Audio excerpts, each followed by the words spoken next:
ゴミの上を進んでいく女性。ここにちっちゃくなって寝てます。Selon les données du ministère de l'Environnement de la France et du Japon, les pays ont produit en 2020 respectivement 309 et 41,6 millions de tonnes de déchets, ce qui correspond à 4,5 tonnes de déchets annuels pour un Français contre 329 kilos pour un Japonais. L'écart est juste monstrueux. Je suis le premier surpris parce qu'entre les emballages plastiques présents en nombre et la manie des Japonais de suremballer des produits, on est en droit de s'attendre au résultat strictement inverse. Et pourtant, il semble qu'une maladie particulière liée aux détritus semble toucher le peuple nippon plus qu'ailleurs dans le monde. Gozaimasu! Quand on arrive au Japon, quelque chose que l'on remarque systématiquement, c'est la propreté. Dans les rues, les bâtiments, les toilettes, force est de constater que c'est nickel. Alors, pourquoi c'est propre? Le premier point, c'est l'éducation des Japonais. Au-delà du grand classique avec le nettoyage des salles de classe par les écoliers eux-mêmes, il y a d'autres petits détails comme par exemple le brossage de dents. C'est fou parce que je me rappelle pas de m'être brossé les dents ne serait-ce qu'une seule fois à l'école en France, alors qu'au Japon, c'était quotidien. Enfin, tout du moins au primaire. La propreté au Japon est aussi au sein même de la religion et des traditions japonaises, dans le shintoïsme. Plus que la propreté, c'est la pureté qui est mise en avant. C'est pourquoi les Japonais séparent bien les choses. Par exemple, entre le monde extérieur et leur intérieur, il y a une frontière qui s'appelle le genkan, où on se déchausse. Et même si le terme est un peu fort, le bain que les Japonais prennent chaque soir, eh bien c'est un peu pour se purifier de sa journée. Du côté de la rue, c'est pas toujours parfait non plus. Surtout les week-ends dans les quartiers bien arrosés ou avec les poubelles apparentes juste avant la collecte. Mais il faut se rendre compte que le Japon arrive à maintenir ce niveau de propreté sans poubelle extérieure. Mais alors, pourquoi il n'y a pas de poubelle dans les rues au Japon? Culturellement, je l'ai déjà dit maintes et maintes fois, mais tes déchets, c'est à toi, donc il faut les jeter chez toi. Mais la grosse et vraie raison de l'absence des poubelles extérieures, c'est ça.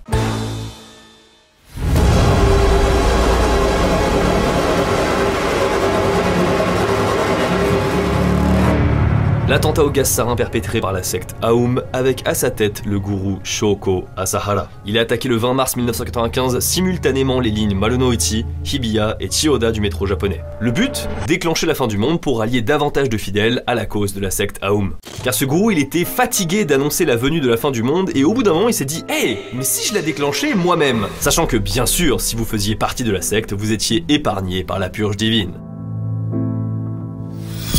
Dans la pratique, ce jour-là, chaque terroriste portait avec lui un sac de 500 à 600 grammes de solution, dont 35% étaient composés de gaz sarin. Ces sacs ont été tout simplement déposés dans une rame de train et il suffisait alors d'attendre. En effet, le gaz sarin est une substance inodore, incolore et volatile, qui même en faible dose peut être fatale. Alors il ne fallut pas attendre longtemps avant que tous les trains visés s'arrêtent à quai pour déposer des hordes de passagers asphyxiés par le poison. Le bilan, 14 morts et 6300 blessés. De quoi traumatiser le Japon pour plusieurs dizaines d'années. Si vous voulez en savoir plus sur l'incident de la secte Aum, il y a Jiken sur Audible, où j'ai traité justement en entier cette affaire. Quoi qu'il en soit, le lendemain de cette attaque, toutes les poubelles de la ville de Tokyo ont été retirées une à une. Et même d'autres grandes villes japonaises ont suivi le mouvement, et c'est pour ça qu'on n'en voit jamais dans la rue au Japon. Et c'est contre-intuitif, mais cette absence, elle participe à la propreté des rues japonaises. Cependant, à cette propreté, il existe une exception. Assez ironique d'ailleurs, il s'agit du foyer des Japonais. Ceux qui sont déjà allés chez les Japonais savent très bien de quoi je parle, c'est vraiment le bordel. Alors bien sûr, ce n'est pas systématique et je pense qu'on le remarque beaucoup parce qu'il y a un gros décalage entre l'apparence de la personne, l'extérieur, et son intérieur. Au début, c'est juste de la flemme, de la procrastination, on se dit qu'on nettoiera plus tard. Mais dans des cas extrêmes, de jour en jour, de semaine en semaine, de mois en mois, les déchets s'accumulent avec un véritable blocage à l'idée de s'en séparer. À tel point que le sol en devient imperceptible, recouvert par les détritus. Mais derrière cet amoncellement d'immondices se cache une véritable industrie, mais aussi une horreur qui touche particulièrement les petits-enfants. Alors qui sont ces négligés du Japon? Pourquoi ils finissent dans des marais de déchets? Bienvenue sur le dossier des maisons poubelles au Japon.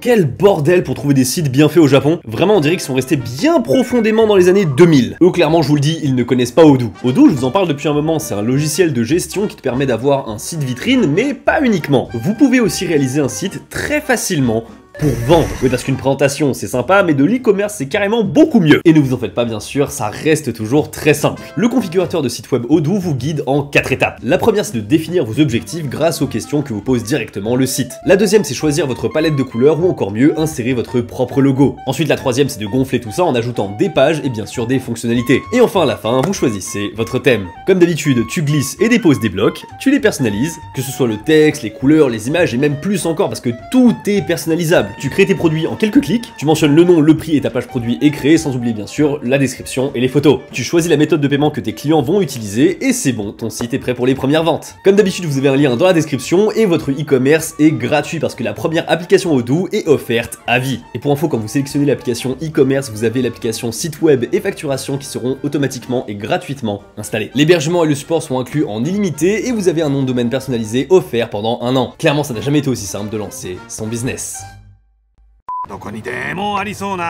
Nous nous retrouvons dans un appartement au Japon. Depuis l'extérieur, impossible de déceler quoi que ce soit. Il est tout à fait banal. Mais une fois à l'intérieur, c'est là où on se rend compte des dégâts. Des déchets de toutes sortes, de partout, des bouteilles, des sacs plastiques, des canettes, des cartons et même des mégots. Et c'est cette femme qui vit dans cet appartement. Elle dort, elle se lave, elle mange, elle dit penser à nettoyer, mais la motivation est clairement absente. Et cette situation au Japon, ce n'est absolument pas un cas isolé. Et pour preuve, en japonais, on a carrément créé un mot pour désigner ce genre de lieu, gomiyashiki, littéralement manoir de poubelle. Alors comment des personnes en arrivent là? Eh bien vous allez voir que les causes, elles sont multiples.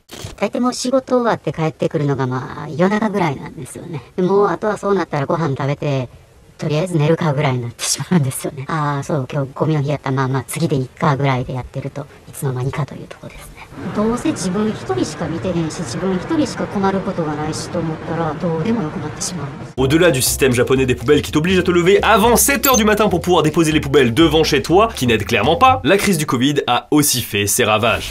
Autant dans les comportements sédentaires que dans le stress du quotidien. De nombreuses personnes ont perdu leur emploi et se sont retrouvées cloîtrées chez eux. L'anxiété et le stress grandissant se matérialisent alors en détritus. Mais alors qu'est-ce qui les amène à les conserver, à pas s'en débarrasser, quitte à justement les jeter ailleurs? La première c'est la pression sociale qui fait que tu n'as pas envie de montrer tes déchets aux yeux des autres, et aussi parce qu'on remet toujours à plus tard, et puis au bout d'un moment on se sent dépassé par la situation. Et parfois, au bout d'un moment, un sentiment malsain de sécurité et d'apaisement se crée à voir des objets entassés chez soi. Mais si vous êtes médecin, en études de médecine ou encore que vous êtes simplement très cultivé, eh bien ce que je vous raconte depuis tout à l'heure, eh bien ça doit vous dire quelque chose. En effet, ce phénomène des négligés du Japon, il coche quelques cases d'une certaine maladie, le syndrome de Diogène. Diogène est né à Sinop, dans le territoire de l'actuelle Turquie, en 413 avant Jésus-Christ. Après avoir été banni pour avoir falsifié de la monnaie, il se retrouve à Athènes, où il devient philosophe cynique et décide de vivre tel une souris. Il abandonne les règles sociales des hommes pour revenir à l'état naturel. C'est comme ça qu'il décide de vivre dans un pythos, une énorme jarre à grains en plein milieu du centre d'Athènes. Et ce qu'il faut savoir, c'est que Diogène, c'est un clasheur. Il est connu pour avoir été très critique envers les autres philosophes de son époque comme Socrate ou Platon, et il est aussi connu pour avoir dit à Alexandre le Grand de s'écarter de son soleil. Mais ce qui nous intéresse, c'est son rapport aux biens, aux possessions. À part son corps, il s'est débarrassé de tout, ou presque. Il conserve 4 objets, son manteau, sa besace, son bâton et son écuelle pour boire. Pardon, 3. Il va en conserver 3 parce que l'écuelle, il va la jeter au moment où il aperçoit un garçon boire avec ses mains. Donc Diogène, c'est un homme qui a abandonné toutes ses possessions et toutes ses futilités matérielles, et c'est totalement l'inverse de ce dont on parle aujourd'hui. Effectivement, le syndrome de Diogène possède la pire appellation possible pour décrire ses symptômes. Et pourtant, parmi eux figure bien un comportement qui conduit à des conditions de vie insalubres et négligées en accumulant toutes sortes d'objets chez soi. Mais comme je viens de vous le dire, ce n'est qu'un des symptômes, ce n'est pas le seul. Dans le syndrome de Diogène, il y a d'autres symptômes beaucoup plus violents. Et je n'ai pas l'habitude de faire ça, mais je vous propose de garder ces détails de ce syndrome pour un peu plus tard. Quoi qu'il en soit, vous aurez compris que tous les propriétaires de gomiyashiki ne sont pas forcément atteints du syndrome de Diogène. Ils ont une des caractéristiques, mais pas forcément toutes. Mais pour en revenir aux gomiyashiki, ce qui est vraiment inquiétant, c'est leur nombre. Parce qu'en France aussi, ce genre de phénomène existe. En 2023, on compte 145 signalements pour des manoirs de poubelles, contre 5224 au Japon en 5 ans, ce qui fait une moyenne au-dessus des 1000 signalements par an. Donc rien qu'avec ça, vous constatez qu'il y en a beaucoup plus au Japon qu'en France. Mais que diriez-vous si je vous disais que ce nombre, bien qu'assez conséquent, est en réalité cruellement minimisé? Comment je le sais? Eh bien parce que s'il n'y en avait que 1000 par an, ça ne deviendrait pas un business de cette ampleur.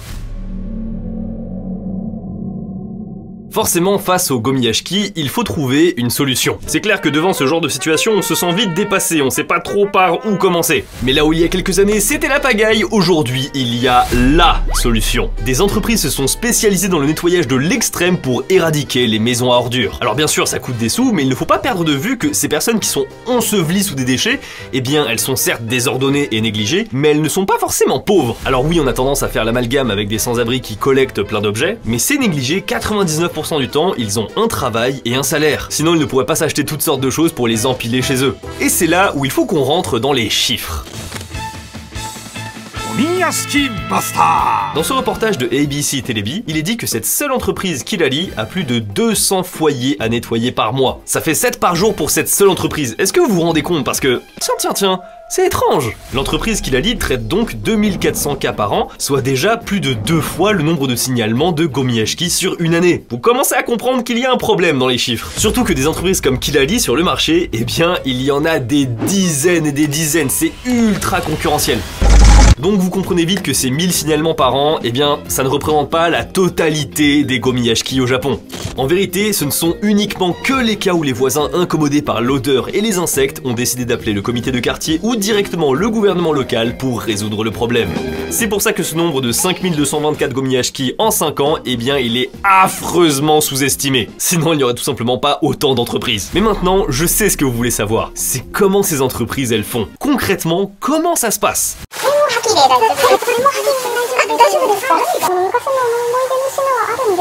Une équipe de professionnels du nettoyage arrive pour nettoyer votre domicile de fond en comble. Parce qu'il y a les déchets, mais pas que. Il y a aussi de la crasse bien incrustée. Mais heureusement, ce sont des pros, ils arrivent en groupe de 5 et se relaient pour aller le plus vite possible. D'ailleurs, petite astuce, selon eux, rien de tel qu'une carte bleue pour gratter la moisissure. En plus de l'odeur incommodante, eh bien les Gomiyashiki sont responsables d'une trentaine d'incendies au Japon tous les ans. C'est dû à des objets fins ou des aliments qui viennent se glisser dans des multiprises ou des prises électriques enfouies sous les détritus. C'est vraiment du gros boulot, mais seulement 5 heures plus tard, regardez le résultat. C'est vraiment impressionnant. Mais ce que vous venez de voir pour ces spécialistes, eh bien c'est juste la réhabilitation d'un foyer de niveau 2 sur 10. 2 sur 10, c'est vraiment très tranquille pour eux. Ça, c'est tranquille. Alors forcément, je suis curieux et je pense que vous l'êtes aussi, à quoi ça ressemble un niveau 10.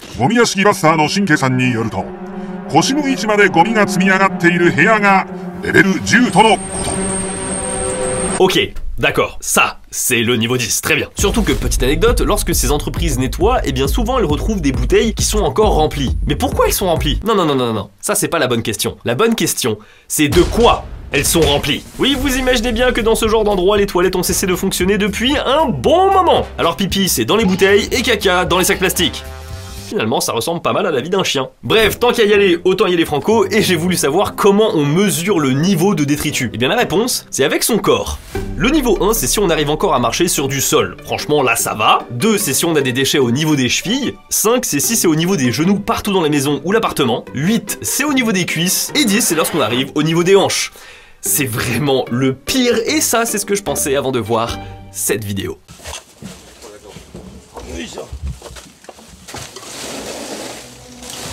Il y a à peine 20 cm entre le plafond et les détritus, les murs ont été endommagés et criblés d'excréments de cafards. Vraiment, la tâche pour les mecs de l'entreprise, elle semble mais infinie. En fait, c'est parce qu'au fur et à mesure qu'on retire des déchets, la pression sur ceux du bas diminue et donc ils prennent plus de place qu'avant. C'est vraiment un enfer. Je suis mort. Le mec est obligé d'utiliser un pied de biche carrément pour détacher les déchets entre eux qui se sont amalgamés. Tout de suite, on comprend mieux pourquoi les développeurs de chez Nintendo ont pensé à ce Pokémon.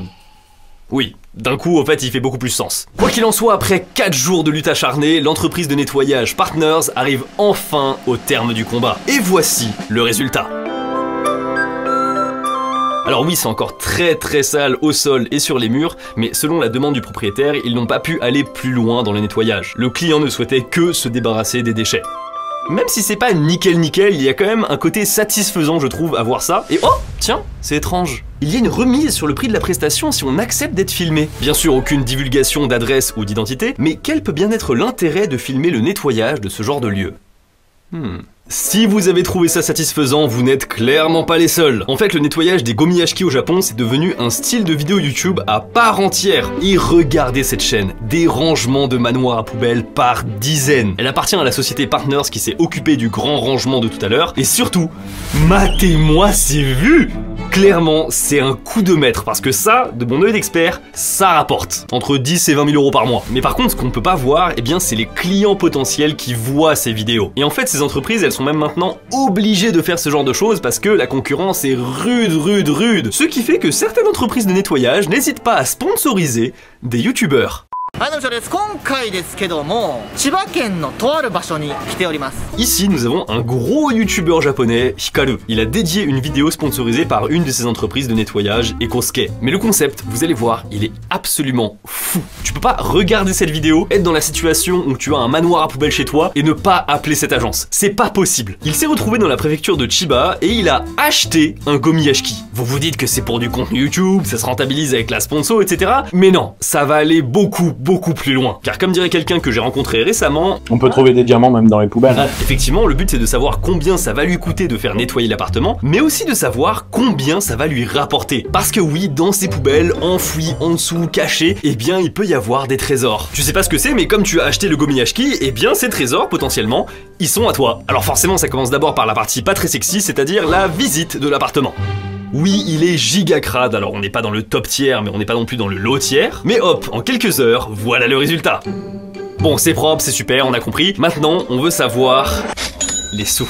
Le nettoyage, il a coûté 200 000 yens, ce qui fait 1234 €, et c'est cher, et en même temps pas si cher lorsqu'on voit l'étendue des dégâts et l'étendue du travail. Surtout qu'il faut pas perdre de vue qu'au Japon, se débarrasser de ces poubelles, c'est lunairement relou. C'est à se demander si certains n'abusent pas du service en laissant la crasse traîner comme ça pendant 1 an ou 2 ans, puis ensuite, ils passent un coup de fil, ou alors ils réservent sur internet, et hop, c'est réglé. Mais j'arrête de vous faire languir, je sais très bien ce que vous voulez savoir, c'est qu'est-ce qu'on peut trouver comme trésor dans ces manoirs à poubelle. Une bague, une paire de lunettes et 2 montres, dont une Rolex. Une Rolex qui vaut 720 000 yens à la revente. Et encore, c'est parce qu'elle est abîmée, parce que si elle n'avait pas été abîmée, ça aurait valu encore plus. Mais le service de nettoyage de l'entreprise Ekosuke qui sponsorise la vidéo de Hikaru, eh bien, il ne s'arrête pas là. Pourquoi s'encombrer avec des objets qu'on va devoir revendre quand tu peux simplement les échanger avec l'entreprise contre du cash? En tout, il y en avait pour 800 000 yens de trésors trouvés dans l'appartement, moins les 200 000 yens de prestations. Eh bien, ça nous fait quand même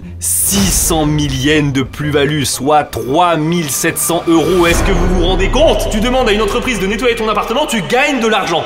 C'est une dinguerie! C'est carrément rentable, surtout qu'en fait il faut retenir une chose, c'est que personne ne veut acheter un appartement dans cet état-là. Donc pour résumer, à l'achat, ça, c'est mieux que ça. Oui, c'est dans quel monde? Et je crois même que c'est devenu une sorte de business model chez les agents immobiliers et même chez les rentiers. C'est comme quand on achète un container ou alors des colis perdus, sauf que là, cette fois-ci, eh bien, tu es sûr quoi qu'il arrive d'avoir à la fin un appartement nettoyé. C'est pourquoi la majorité des entreprises de nettoyage, eh bien, elles font beaucoup plus que ça. Elles récupèrent les meubles si jamais tu n'en veux plus et elles te donnent du cash pour ça. Elles récupèrent les trésors si jamais il y en a et elles te donnent encore du cash pour ça. Enfin, c'est une folie. Bon, jusqu'à présent, vous avez peut-être trouvé ça divertissant ou encore rigolo. Il y a même une TikTokeuse qui fait du contenu là-dessus et qui en joue pas mal. Je sais pas si c'est fake ou juste pour le décor, mais c'est horrible à regarder.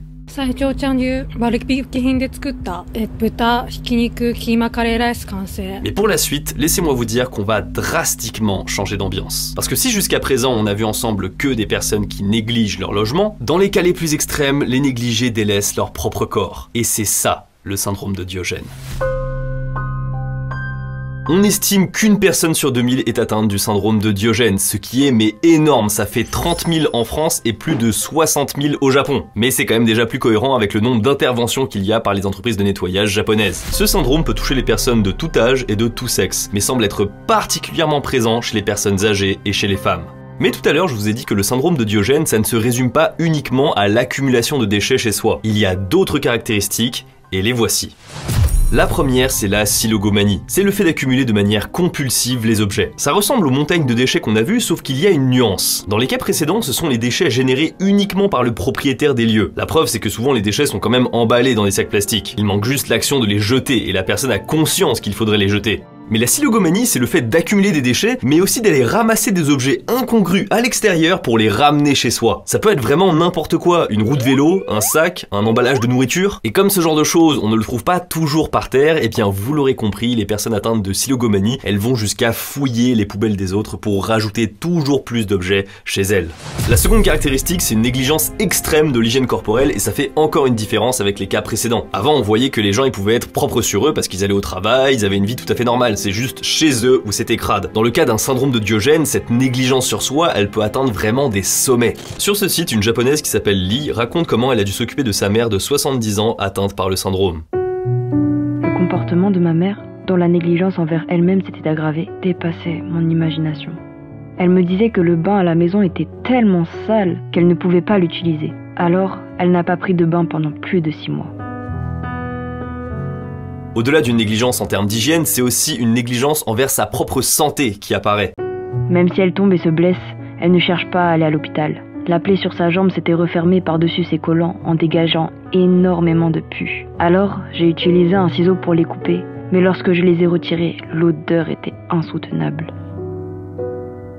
Cette personne, elle a vraiment fait tout son possible pour venir en aide à sa mère. Elle lui a payé des soins d'infirmier, elle lui a livré des repas, mais il y a rien à faire. La maman continuait de ne pas s'alimenter et se laisser dépérir, et fatalement, le corps au bout d'un moment, il finit par lâcher. Une fois hospitalisée, ma mère ne mangeant plus assez, continue de faire des occlusions intestinales. Ses intestins devenus feignants ne traitent plus correctement la nourriture. Et en février 2022, elle s'éteint à l'âge de 71 ans, ne pesant que 24 kilos à sa mort. Le troisième point du syndrome de Diogène, c'est certainement le plus crucial. C'est que les malades, ils sont dans le déni. Pour eux, tout est normal. Et ce symptôme, il est beaucoup plus pervers que ce que vous pensez, parce que si on ne croit pas être malade, eh bien on n'a pas du tout envie de se soigner. Pour que vous compreniez mieux, imaginez que tout va bien dans votre vie, et là, d'un coup, vos proches arrivent pour vous dire que votre mode de vie n'est pas correct. Il faut changer les choses. Votre travail, votre façon de vivre, tout est à revoir. Vous seriez déboussolé, interloqué et surtout méfiant. Eh bien c'est exactement ce qu'il se passe avec les personnes atteintes du syndrome de Diogène. Vous allez me dire qu'il leur reste quand même du bon sens pour voir que ces montagnes de déchets, eh bien ce n'est pas normal, ça devrait leur faire un électrochoc. Eh bien de toute évidence, non. Quand on pose la question aux personnes qui accumulent les déchets, pourquoi ils font ça, ils répondent qu'ils en ont besoin. Ils n'éprouvent plus aucune honte à ne pas se laver et à accumuler des ordures. Leur réalité est complètement déformée par la maladie, et ça, c'est ça qui les empêche de les soigner. Toute forme d'aide est jugée par les malades comme étant étrange et intrusive, ce qui fait que des comportements agressifs peuvent voir le jour. Un homme dans la ville de Yokosuka, située dans la préfecture de Kanagawa, s'est fait arrêter pour avoir détruit un pot de fleurs du voisin. Bon, ok, c'est pas dramatique non plus, mais la source de sa colère, justement, c'est le fait que la mairie avait commencé à retirer les déchets qu'il avait accumulés. Et ça se comprend parce que dans son cas, ce n'est pas comme les appartements qu'on a vus qui cloisonnent tous les déchets en intérieur. Non, lui, il les sort ces déchets, mais pas dans la rue pour qu'on vienne les collecter, non, il les jette dans son jardin. Ce qui fait que ça se retrouve à l'air libre, et vous imaginez bien qu'en été, entre les insectes et les odeurs, pour le voisinage, c'est vraiment un enfer. C'est insoutenable, l'odeur. Ah, je peux pas rester, excusez-moi, faut que je parte un peu là.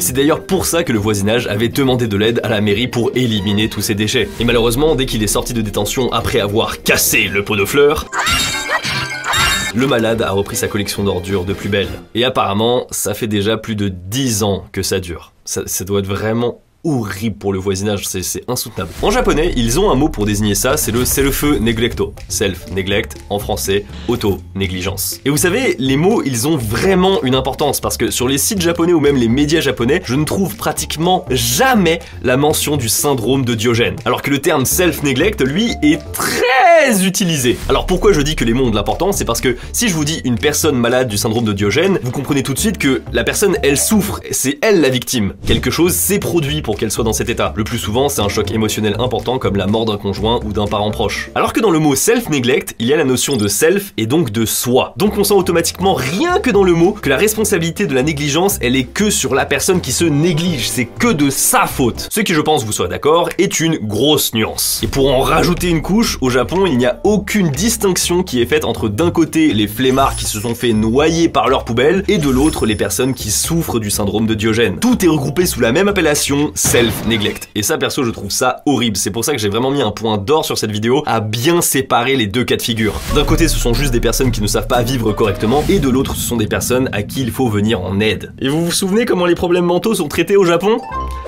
Ouais, un soutien est nécessaire, mais il y a des limites aux mesures sociales. Dans les cas difficiles à résoudre, des sanctions prévues par l'ordonnance, telles que des amendes, devraient être appliquées. C'est ce qu'a déclaré Yoshinobu Kitamura, professeur dans le droit administratif au Japon. Et sur les médias japonais, c'est pas mieux, on confond tout entre maladie, flemme, détermination, manque d'argent, c'est un vrai foutoir. Donc on laisse traîner le problème et on nettoie que la surface de temps en temps. Ce qui est accessible aux yeux de tous, comme avec le monsieur à Yokosuka. Après tout, dans la majorité des cas, ce syndrome ne fait souffrir que la personne qui est malade, et donc elle ne dérange pas forcément les alentours. Sauf que malheureusement, le syndrome de Diogène, il va souvent de pair avec une autre maladie mentale qui pour le coup, elle, est dangereuse pour soi, mais aussi pour autrui. Il s'agit de la démence.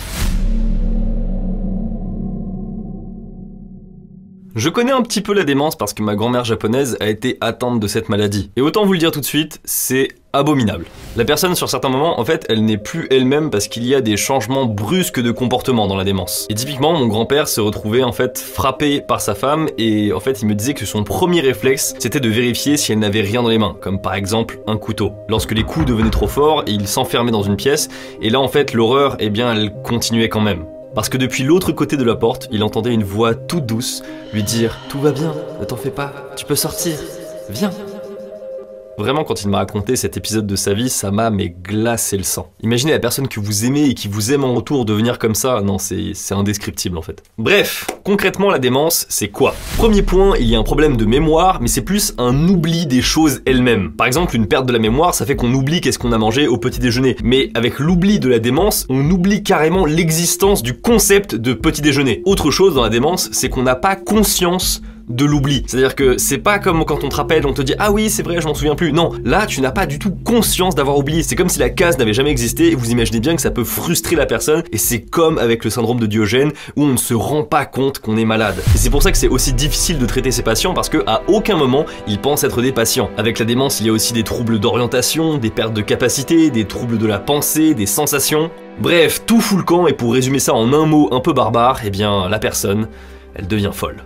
Heureusement, dans ces cas-là, et ça a été le cas de ma grand-mère, les hôpitaux psychiatriques prennent enfin en charge la personne. C'est parce qu'elle devient dangereuse pour autrui, et c'est ça le déclencheur. Au Japon, il y a quand même beaucoup de campagnes de prévention pour lutter contre les apparitions de la démence. Effectivement, dans ce cas, il vaut mieux prévenir que guérir, parce que malheureusement, à ce jour, à la démence, il n'y a aucun remède. Il existe juste des traitements qui peuvent aider à gérer les problèmes cognitifs et les changements de comportement.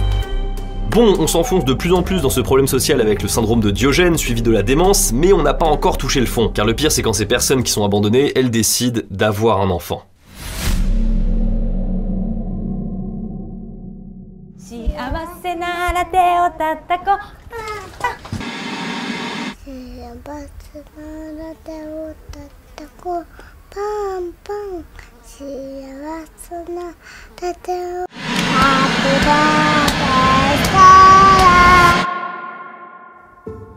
Je vous rassure, les images que vous venez de voir, ce sont des bandes annonces d'un film sans merci qui s'appelle Sunk into the Womb. Mais malheureusement, c'est issu d'une histoire vraie qui s'est déroulée au Japon, plus précisément à Osaka en 2010, où 2 enfants ont perdu la vie à cause de négligence. Ce n'est pas un cas isolé parce que même une fois à l'âge adulte, certains enfants qui ont été négligés toute leur vie n'arrivent pas à s'en sortir. Ils ont été coupés du reste du monde et ne savent tellement pas comment les choses fonctionnent qu'ils meurent de famine entre 4 murs. Les sous-vêtements sont jetables. Jusqu'à ce que je grandisse, j'ai toujours cru qu'on les portait une fois et qu'on les jetait ensuite. Après avoir mangé des barquettes de supermarché, la règle d'or c'était de lancer le récipient encore sale en direction de la cuisine, vers la montagne de poubelles. Voici le témoignage de Lee, dont la maman a été atteinte du syndrome de Diogène. Elle s'est rendue compte bien des années plus tard que ce qu'elle vivait chez elle lorsqu'elle était petite, eh bien ce n'était pas du tout normal. Durant son adolescence, elle a commencé à s'inquiéter parce qu'elle dégageait une odeur corporelle qui était étrange, et dès sa 3e année de lycée, elle a commencé à vivre seule. Et il a fallu tout réapprendre de zéro, que ça soit concernant le traitement des déchets ou encore l'hygiène corporelle. Après avoir perdu sa mère, eh bien Madame Lee, elle a écrit un livre pour sensibiliser la population. Et enfin, un peu de nouvelles positives, cette sensibilisation qui est organisée par le gouvernement japonais, mais aussi par des particuliers qui ont vécu des expériences traumatisantes, eh bien, on dirait que ça fonctionne. Depuis 2009, le nombre de consultations pour négligence sur les enfants au Japon a été multiplié par 2, passant de 15 000 à 30 000, en espérant que ce ne soit pas juste le nombre d'enfants négligés qui a augmenté. Pour lutter contre ce phénomène, le gouvernement depuis l'an 2000 punit très très sévèrement la maltraitance sur les enfants. Mais le plus important là-dedans, c'est pas de punir les parents, c'est surtout de venir en aide aux enfants. Déceler ce genre de situation avant qu'elle ne dégénère est extrêmement compliqué parce que les enfants, ils ne veulent pas parler. Même couverts de bleu, ils couvrent les actions de leurs parents. Ils ont trop peur, ils n'ont aucun repère. Et si on ajoute à ça le fait qu'au Japon, une des règles d'or, c'est de ne pas rentrer dans l'intimité des autres, on a le parfait cocktail pour ne jamais déceler le problème. Même dans des mangas comme My Hero Academia, ce genre de thématique est ressorti avec le personnage de Eri, qui est très poignant. Et c'est là où je me dis que peut-être les Japonais devraient plus souvent se souvenir de cette phrase. Être un héros, c'est s'occuper de ce qui ne te regarde pas. Merci beaucoup d'avoir regardé cette vidéo, n'hésitez pas à lâcher un pouce bleu et à vous abonner si elle vous a plu. Personnellement, ce phénomène m'a beaucoup choqué et m'a pas mal pris aux tripes, donc j'espère que vous aussi, vous aurez appris des choses. Moi je vous dis à la prochaine, tchuss.